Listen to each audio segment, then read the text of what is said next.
প্রিয় দর্শক, আজকে ঘরোয়া রান্নাঘরে রান্না হবে বাঁশপাতা শুটকি দিয়ে সবজি।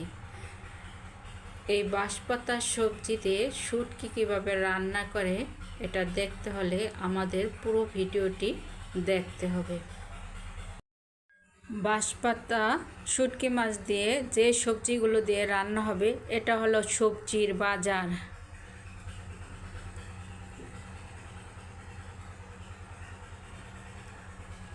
এই সবজি দিয়েই এই বাঁশপাতা আজকে আমি রান্না করব। এই শুকনো মরিচগুলো আমি বেটে দিব, সাথে এই রসুনগুলো ছেঁচে দিব। রসুন যত বেশি দিবে শুটকিতে স্বাদ তত বেশি হবে, এবং শুটকিতে সবসময় ঝালের পরিমাণটা একটু বাড়িয়ে দিতে হবে। তাই আমি এই শুকনো মরিচগুলো বেটে দিব। এই শুকনো মরিচগুলোয় অনেকটা ঝালের জন্য এবং রঙের জন্য এই শুকনো মরিচগুলো বেটে দিব।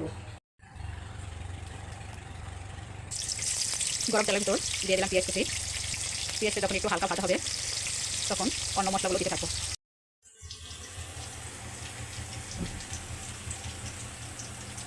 রসুন আর মরিচ যেটা বেটে রেখেছিলাম সেটা দিয়ে দিলাম।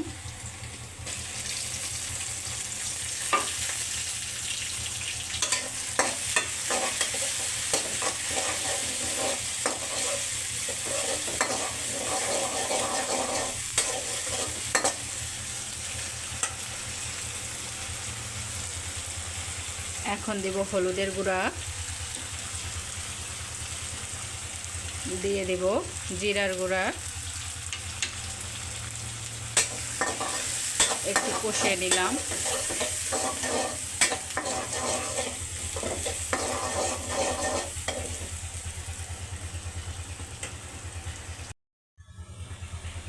হালকা একটু পানি দিয়ে দিলাম।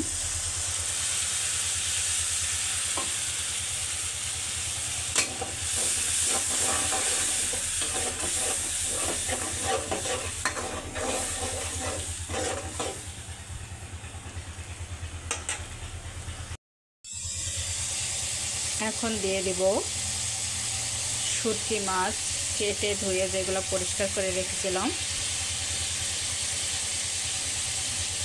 এগুলোর নাম হচ্ছে বাঁশপাতা শুটকি।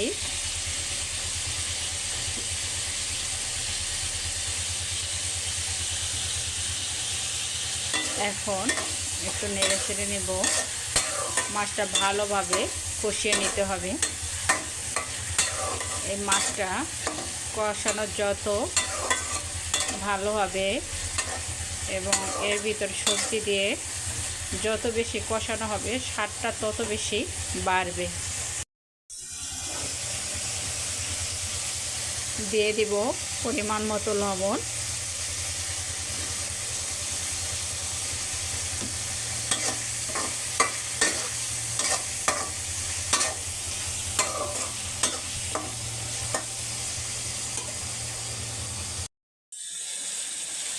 এখন দিয়ে দিলাম টমেটো কুচি আর কাঁচামরিচ কুচি একসাথে।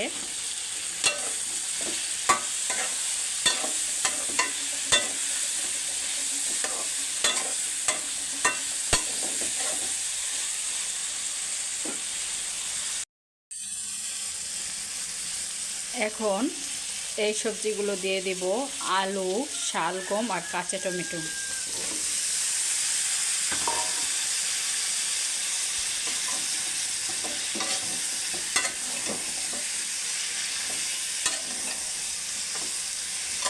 এটা দিয়ে একটু নেড়ে চেড়ে ঢেকে দিব।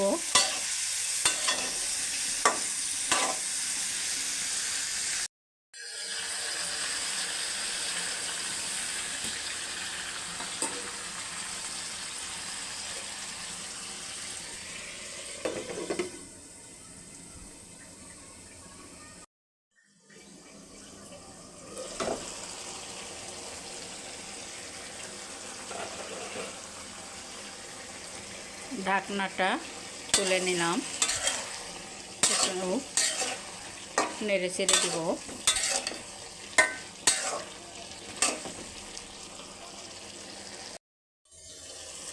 এখন দিয়ে দিব বেগুন আর সিম।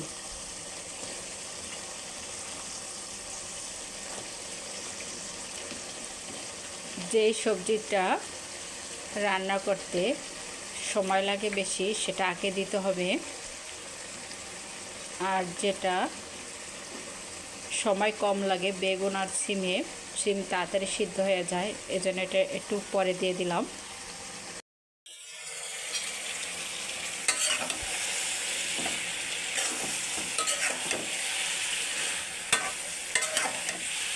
একটু নেড়ে চেড়ে দিতেছি।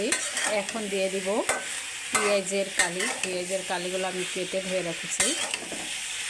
পেঁয়াজের কালিটা একদম প্রায় শেষ সময় দিয়ে দিতে হবে।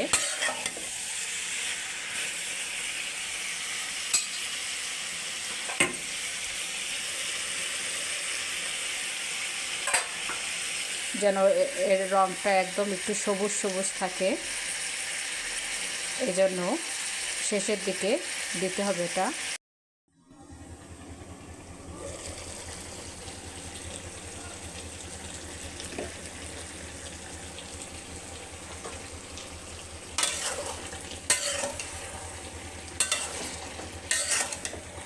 ঢাকনা খুলে একটু নেড়ে চেড়ে দেব। দেওয়ার পরে ধনিয়া পাতা,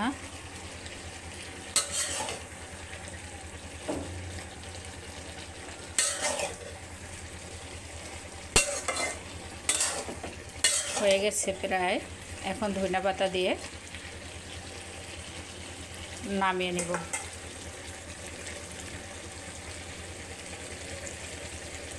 দিয়ে দিলাম ধনিয়া পাতা।